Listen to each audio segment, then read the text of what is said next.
The video today will sound like a broken record, but once again, I want to strongly urge you to stop with the appraisal contingencies and special provisions. They are bad, and some of the worst ones are written by title company attorneys of whom you've asked the favor.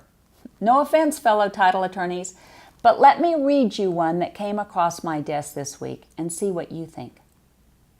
Said, if the appraised value of the property is less than the sales price of $170, then A, buyer may not terminate this contract under paragraph B2 of the third-party financing addendum or otherwise as a result of the appraised value of the property. B, the contract will be amended to provide that the third-party loan to be obtained by buyer will be the amount the buyer's lender is willing to lend based on the appraised value of the property.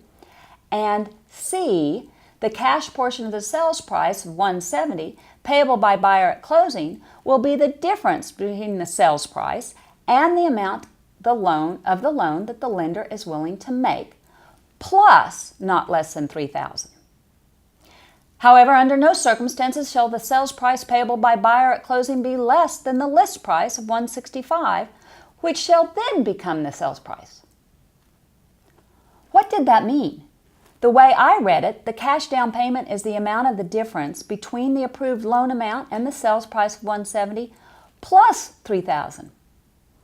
And how did we ever even get to a minimum of $165? The statement said the cash portion of the sales price payable by buyer at closing will be the difference between the sales price and the amount of the loan the lender is willing to make plus $3,000. What the parties were really intending to do by this provision is to adjust the balance between the buyer's cash down payment and loan amount by the $3,000. That is, add $3,000 to the cash down payment and subtract the $3,000 from the loan amount. If the buyer has the $3,000 to put down, why not just write the contract with the additional $3,000 in the down payment and have a lower loan amount contingency? Then, when the appraisal comes in, if it equals the sales price, buyer can readjust his cash down payment vis-a-vis the loan amount and close with the balance he originally intended. Wouldn't writing the contract this way be easier than inserting badly worded special provisions which are at best confusing and at worst create unintended consequences?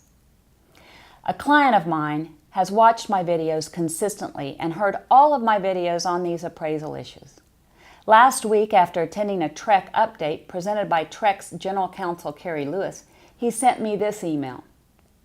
Dawn, in spite of your excellent messages on avoiding these appraisal contingencies and special provisions, it seems every contract I review, there is something in special provisions about the appraisal. Yesterday, I attended a TREC update presented by the TREC General Counsel Carrie Lewis. She said the Dallas area is really on their radar screen regarding these contingencies. She went on to say agents are asking title company attorneys to provide them with the wording, and even worse, some are drafting the wording themselves. She pointed out that under TREC Rule 537.11, A, 3 and 4, and also M, asking an attorney for this wording could also be a problem if the agent and not the buyer asked for the wording. He attached a copy of the rule for me and then said, "Will this ever end?" I'm sorry that this video sounds like a lecture today, but I am addressing these issues every day.